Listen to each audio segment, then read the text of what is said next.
They tell me that I'm never gonna make it. They want me to do. Assalamualaikum warahmatullahi wabarakatuh. Salam sejahtera untuk kita semua. Saat ini saya berada di aula SMK Negeri 42 Jakarta. Di sini akan ada IHT untuk para guru terkait mewujudkan sekolah yang aman, nyaman, dan menyenangkan. Seperti apa? Ikuti terus dalam video ini. Tapi sebelumnya jangan lupa untuk di like, share, comment, and subscribe. Bagi yang belum subscribe, segera subscribe untuk terus terupdate dengan video-video pendidikan dan anak. Oke, terima kasih Bapak Ibu. SMK Bisa, SMK hebat, SMK Negeri 42 berprestasi. Ada Pancasila. Dan Kepala Subbagian Tata Usaha SMK Negeri 42 Jakarta, Bapak Subhan Hamidi SE.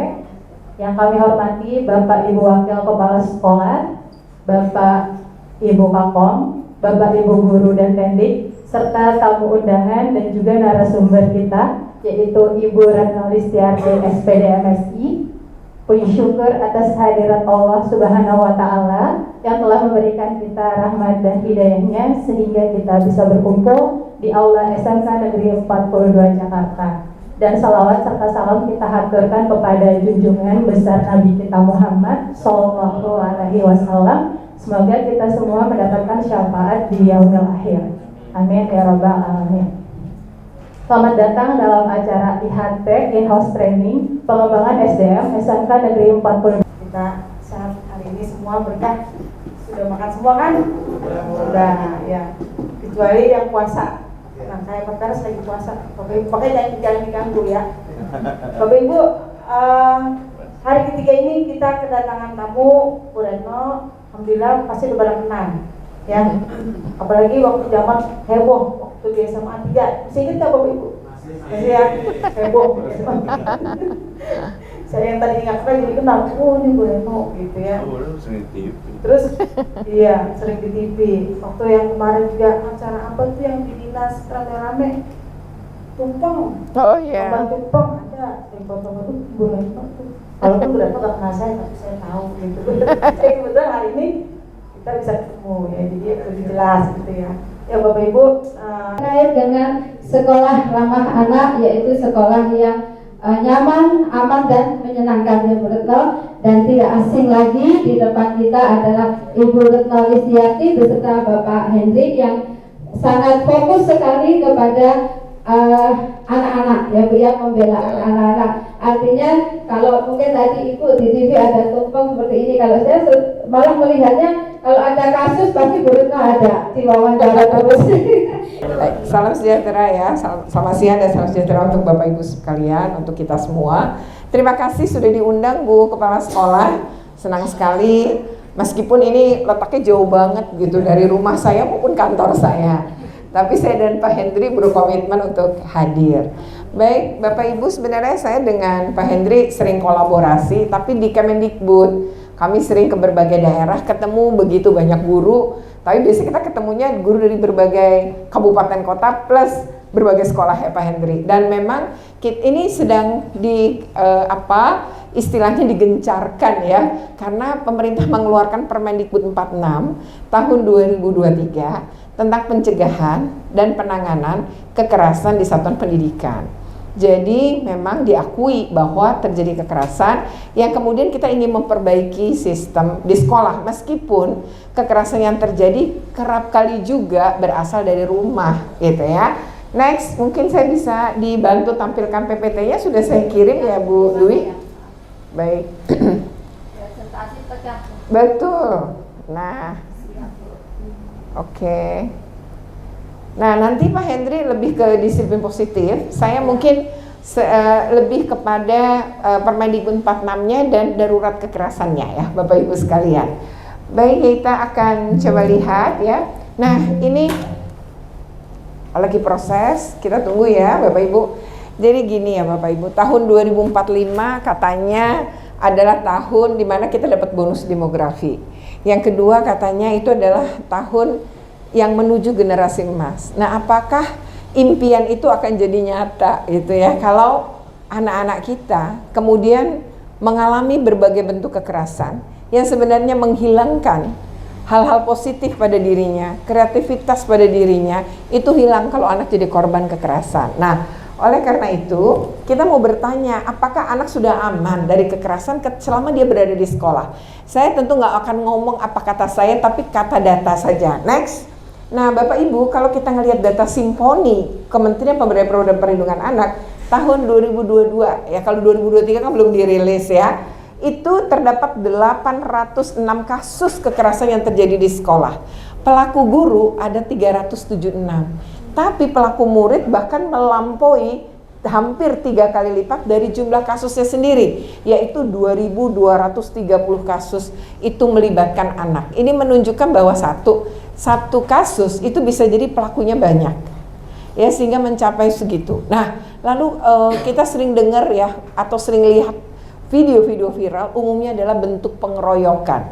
Itulah kenapa anak-anak kita ini kemudian kalau dalam berbagai kasus itu bentuknya satu korban dengan pelaku lebih dari satu, maka jumlahnya mencapai 2.230. Temuan survei nasional ternyata menunjukkan kekerasan seksual. Kan kata menteri kita gini, ada 3 dosa besar di pendidikan. Yang pertama adalah kekerasan seksual, kekerasan perundungan, dan yang ketiga adalah intoleransi. Udah disebut dosa besar pula gitu ya. Nah, ini terjadi di pendidikan. Dan untuk pertama kalinya seorang menteri mengakui itu terjadi. Dan apakah betul itu terjadi? Mari kita lihat. 1 dari 11 anak perempuan, Ibu belum, Bu? Masih sebelumnya, Bu. Nanti saya bilang next aja, oke ya. Nah, 1 dari 11 anak perempuan itu mengalami kekerasan seksual. 1 dari 11, tapi anak laki-laki itu enggak juga aman. 1 dari 17 anak laki-laki mengalami kekerasan seksual. Dan data ini itu mengarah pada kelompok usia 13 sampai 17 tahun. Ditanya di survei ini, kapan pertama kali mengalami dan kapan terakhir kali mengalami dalam 12 terakhir. Ternyata dalam data menunjukkan ada anak mengalami sampai sekarang gitu. Jadi itu berarti kekerasannya panjang.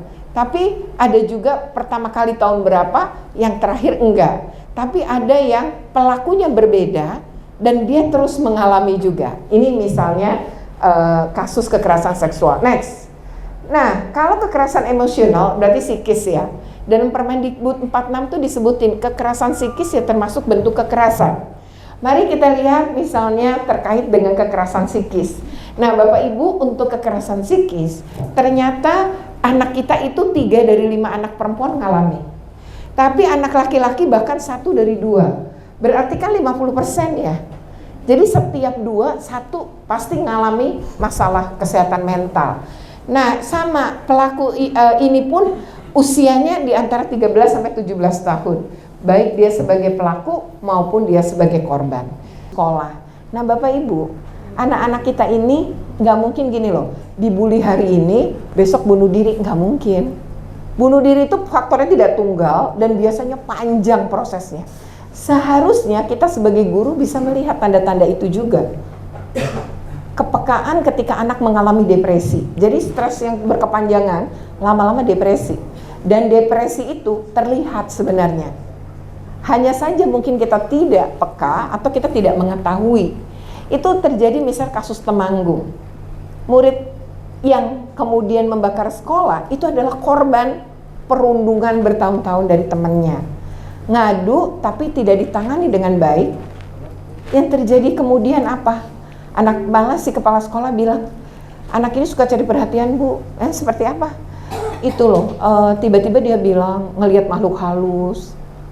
Itu sebenarnya anak yang ngomong kayak gitu, orang dewasa juga ngomong begitu, itu bukan karena dia bisa ngelihat makhluk halus, tapi karena depresi. Kita harusnya sebagai orang dewasa mengerti tanda-tanda psikologinya anak, ya. Nah, Bapak Ibu, menghukum, saya salah pencet. Nah, situasi dan kondisi di sini kan sekarang internet addiction ya. Mau kakek, mau bayi, semuanya dikasih gadget. Itu situasi kita. Nah, akibatnya adalah ketika ini terjadi, kan gini ya, kita duduk deketan tapi nggak ngobrol. Padahal sebagai makhluk sosial kita harusnya ngobrol, kontak mata. Ini nggak ngobrol. Nah, ini yang saat ini sebenarnya dihadapi oleh anak-anak kita. Kondisi yang begini tuh lebih rawan mengalami stres. Nah, Indonesia, Bapak Ibu, selain mengalami tadi jadi asosial anak-anak kita, anak-anak ini akhirnya mencari pertemanan melalui dunia maya. Akhirnya terjadi cybercrime, kejahatan di dunia maya yang menimpa anak-anak kita. Sebagai informasi, Indonesia dari 188 negara adalah kasus tertinggi, ya 10 tertinggi di dunia untuk kasus kekerasan seksual secara daring.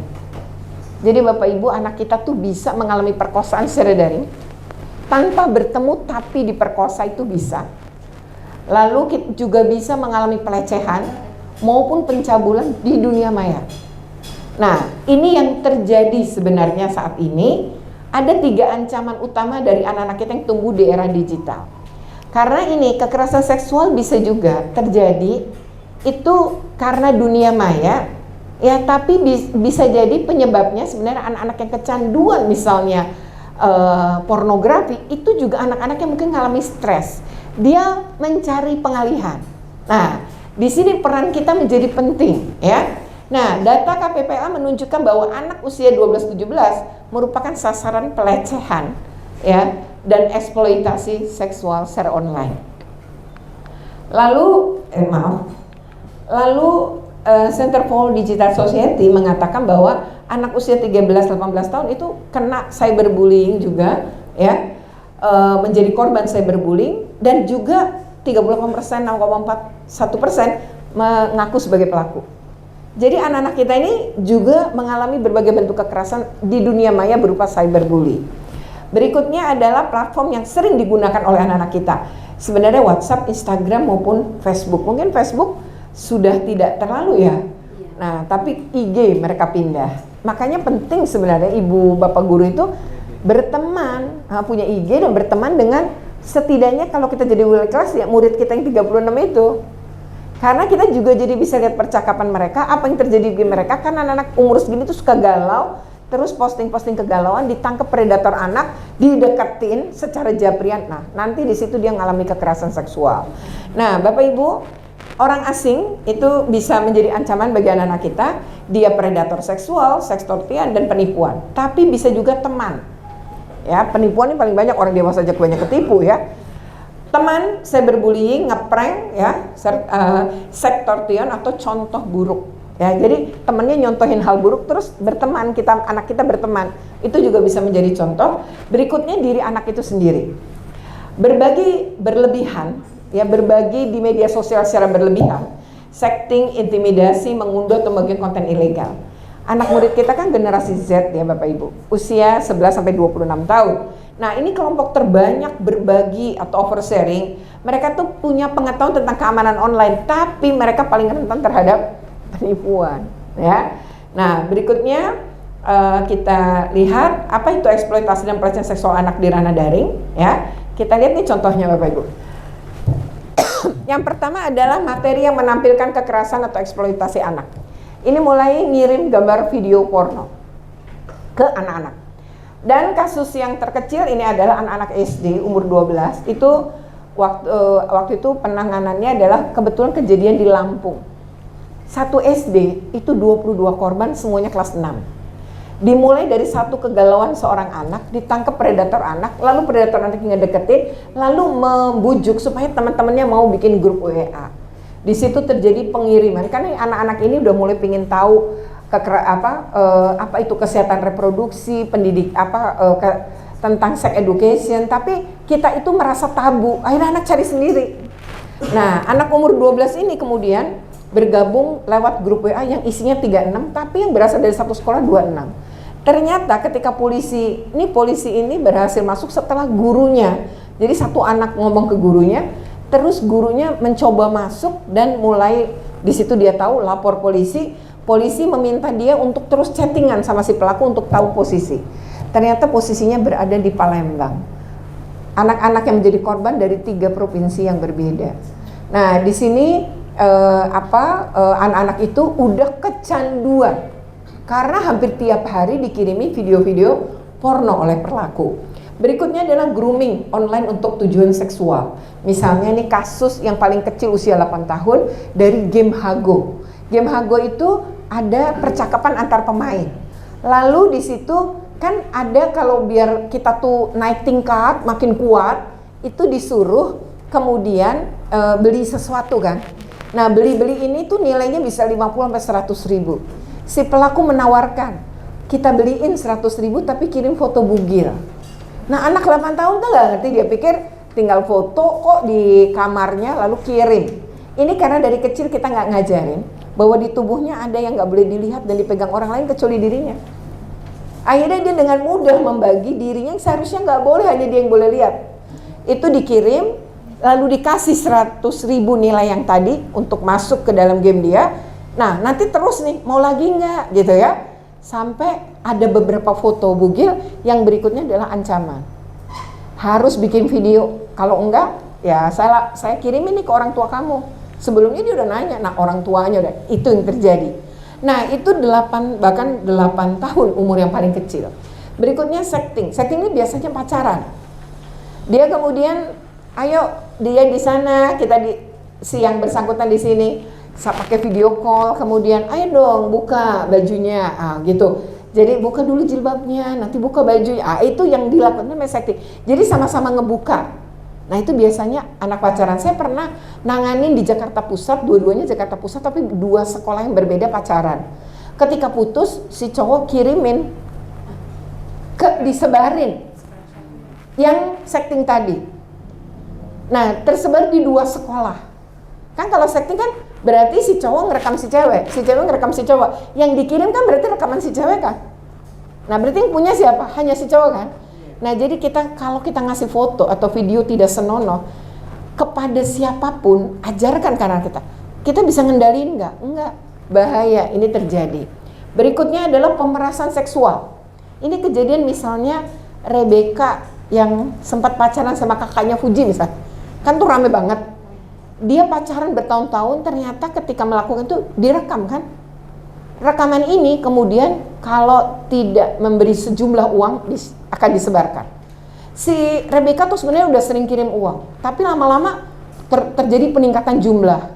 Dia lama-lama terganggu, maka dia kemudian melaporkan ke polisi.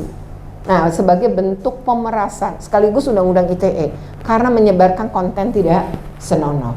Berikutnya streaming langsung. Nah, ini kasus-kasus anak kita ketipu nih. Jadi sebenarnya itu kalau 1 lawan 1 kan langsung. Ini tuh pakai streaming. Berarti kan ada linknya.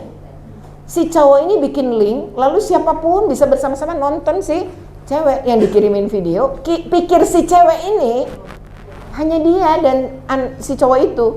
Padahal itu ditonton banyak. Nah, itu kejadian banyak Bapak Ibu ya. Polisi memang berhasil bongkar. Kasus yang game Hago itu dalam 24 jam akhirnya bisa. Yang penting gini, antara handphonenya si korban dengan pelaku on terus. Nanti ketahuan. Kasus yang terakhir tuh saya tangani di Yogyakarta umur 16, anak perempuan itu.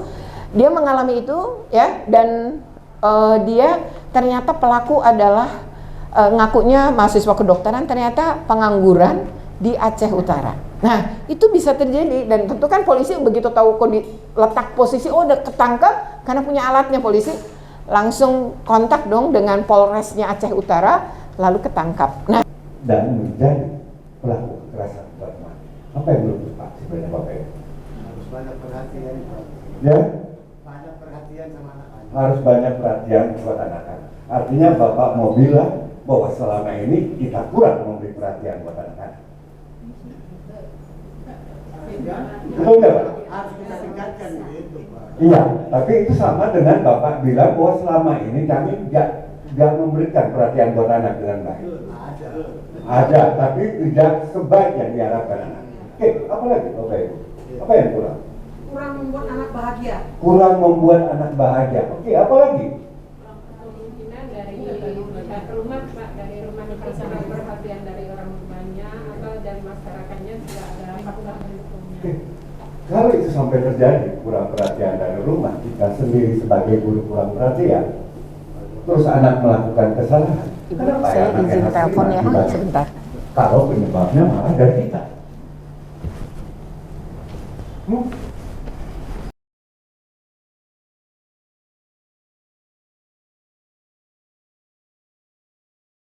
kasih. Yang pertama untuk Bu Retno. Ya. Tadi sekilas saya melihat Ibu mencontohkan anak-anak yang frustasi, meninggal dan lain. Ternyata di Korea, Bu, anak artis-artis dan orang-orang yang cantik-cantik itu umur 27 udah pada bunuh diri, Bu. Bukan masalah media sosial. Tolong dijelaskan mengapa fenomena ini terjadi. Pokoknya yang jelas umur 27 banyak yang meninggal. Memang mereka juga itu sih Itu aja. Untuk Pak Henry, terima kasih Pak Henry telah memberikan wawasan. Sebetulnya saya juga nggak paham karena dibolak balik.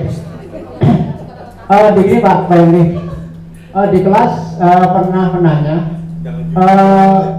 mengapa rambut gondrong kok dipotong di sekolah. Padahal dia mencontohkan di mana di luar negeri, di mana rambutnya gondrong juga pintar-pintar anaknya. Solusi apa yang perlu disampaikan pada kita? Terima kasih tadi. Iya. Bertanya udah Bu Retno. Tadi memberi solusi kalau kita harus punya pom pengaduan tentang perundungan, ya. Tadi kita pasang nih link-link di sekolah tersebar. Barcode tadi. Ada nih, ada pengaduan pas kita cek ada. Itu nanti kita nyalurinnya kemana? Misalnya kita ada yang kasus berat gitu kan. Nah, kita minta tolongin ke siapa gitu ya? Itu lembaga mana yang tepat? Kita Bu Retno. Demikian Bu Retno, mohon untuk ditanggapi. Baik, terima kasih pertanyaannya. Yang pertama terkait dengan Korea ya. Mungkin emang di masing-masing negara pasti berbeda. Angka bunuh diri di Jepang juga cukup tinggi. Nah, sebenarnya bunuh diri itu tidak pernah punya faktor tunggal, Pak. Jadi kalau dibilang karena sosmed, ya mungkin dia menjadi salah satu. Jadi biasanya tidak pernah tunggal. Jadi kalau kemudian kita melihat itu proses panjang. Bisa dia sebenarnya sudah mengalami stres itu sejak dia kecil. Tapi dia bunuh dirinya ketika misalnya memasuki usia 17 tahun misalnya. Atau misalnya Bapak cerita di Korea usia 27. Tekanan-tekanan yang dia alami kemudian memicu bunuh diri. Jadi bunuh diri itu bisa sebuah proses panjang. Seorang anak mengalami atau seseorang manusia mengalami masalah-masalah yang nggak diselesaikan. Biasanya anak-anak yang mengalami itu seringkali di Indonesia dikaitkan dengan agama. Padahal banyak kasus yang bunuh diri juga perempuan pakai jilbab, sayang ibunya, menulis pesan terakhir untuk ibunya dengan penuh cinta. Jadi sebenarnya juga kok ya dia kurang iman gitu, itu yang seringkali kita kemudian mengatakan. Akhirnya solusinya jadi memperkuat pelajaran terkait dengan agama, padahal itu barangkali juga bukan karena itu gitu Pak. Jadi kita coba lihat misalnya untuk beberapa kasus ya, bunuh diri itu sebagai sebuah faktor yang tidak tunggal dan proses yang panjang itu sebenarnya terlihat. Jadi gini, anak-anak kita itu yang tadi Pak Henry bilang ke depan dia mau jadi apa, itu sebenarnya yang disebut dengan konsep diri yang positif. Anak-anak kita itu tidak menemukan konsep diri yang positif tadi. Jadi konsep diri positif itu sebenarnya sesuatu yang dia kelak mau bagaimana, seperti apa setidaknya 5 tahun ke depan. Misalnya murid-murid Bapak Ibu yang sekarang SMK, usianya kira-kira misalnya kelas 10-16, dimulai dengan sebenarnya dia mau ngapain setelah lulus, atau 5 tahun lagi menuliskan mimpinya. Mimpi itu harus ditulis dan dengan cara yang jelas, bagaikan mencari sebuah alamat. Kalau alamatnya jelas, kita nyampainya cepet. Nah, konsep itu ya sebenarnya ada dalam buku-buku, tapi Bapak Ibu saya punya pengalaman hidup yang menjadi guru, bertemu seorang murid yang punya kekuatan konsep diri positif yang demikian kuat. Saya kemudian belajar dengan dia untuk hidup saya berikutnya. Anak ini tuh memiliki mimpi yang sangat jelas waktu dia kelas 10. Jadi saya wali kelasnya yang kebetulan dia itu bilang, kan saya bilang sama murid-murid saya, mimpi kalian tuh mau jadi apa? Jadi saya minta mereka menuliskan. Saat membaca tulisan dia itu 2 halaman. Saya membaca dan saya terkejut. Dia menjelaskan definisi mimpinya dengan sangat kuat. Dia ingin menjadi seorang psikolog, tapi nggak mau lulusan dalam negeri, dia mau lulusan luar negeri.